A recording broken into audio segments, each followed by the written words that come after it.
और तहरीक इंसाफ के अरकान कौमी असम्बली के इस्तीफे ताहाल मंजूर न किए जा सके। डिप्टी स्पीकर ने इस्तीफे मंजूर करके नोटिफिकेशन जारी करने की हिदायत की।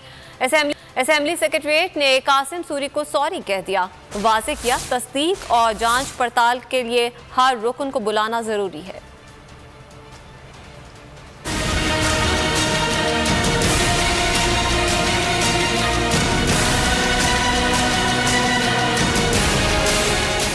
पीटीआई अरकान के इस्तीफों की मंजूरी। असेंबली सेक्रेटरीट ने कासिम सूरी को सॉरी कह दिया। जराये के मुताबिक कासिम सूरी को 120 से जायद इस्तीफे मौसूल हुए।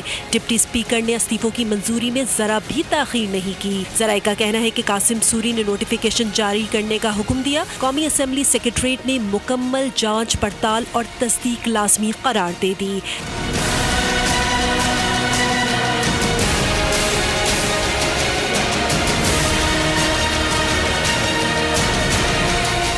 असेंबली जराये के मुताबिक हर रुकन के एक ही फॉर्मेट पर इस्तीफे से शकूक व शुबहात पैदा हुए।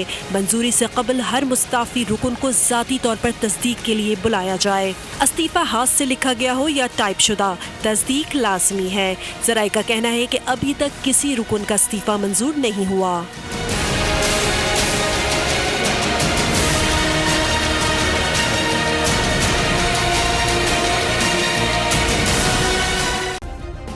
सब्सक्राइब करें और बेल दबाएं ताकि कोई खबर रह न जाए।